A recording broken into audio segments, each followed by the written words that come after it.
અમદાવાદ પલ્લવ 4 રસ્તા નજીક ટ્રક ફસાયો છે। ગટરનું ઢાંકણું તૂટી જવાને કારણે ટ્રક ફસાયો છે। કેન્દ્રીય ગૃહમંત્રીના કાર્યક્રમ સ્થળ બહાર આ ઘટના બની છે। કાર્યક્રમના મંડપ ડેકોરેશનવાળાની જ ટ્રક ફસાઈ ઘણા સમયથી ગટરના ઢાંકણા તૂટવાની દુર્ઘટનાઓ બની રહી છે।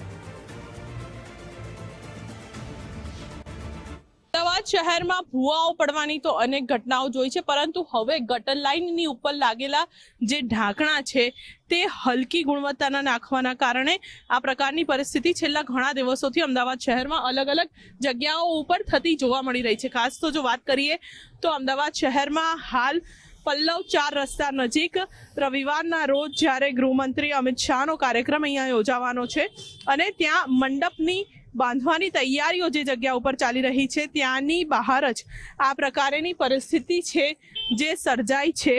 ગટરનું ઢાંકણું હલકી ગુણવત્તાનું હોવાના કારણે બેસી જતા આખો જે મંડપનો સામાન ભરેલો આ ટ્રક છે જે અંદર ફસાયો છે। થોડાક સમયમાં તેને કાઢવામાં પણ આવશે, પરંતુ આ પ્રકારની પરિસ્થિતિ છે જે માત્ર આ જગ્યા ઉપર નહીં, અમદાવાદ શહેરમાં અનેક એવી જગ્યાઓ છે કે જ્યાં છેલ્લા ઘણા દિવસોથી આ જ પ્રકારની ફરિયાદો છે તે સામે આવી રહી છે। અત્યાર સુધી અમદાવાદ શહેરમાં ભૂવા પડતા હતા, પરંતુ હવે હલકી ગુણવત્તાના ગટરના ઢાંકણાના કારણે પણ આ પ્રકારની પરિસ્થિતિ છે જે ઊભી થઈ છે। ત્યારે હવે શહેરીજનોએ અચૂકથી ચોક્કસથી સાવધાની રાખવાની ખૂબ જ જરૂર જોવા મળી રહી છે। કેમેરામેન મનીષ દવે સાથે રીમા દોશી, ગુજરાત ફર્સ્ટ, અમદાવાદ।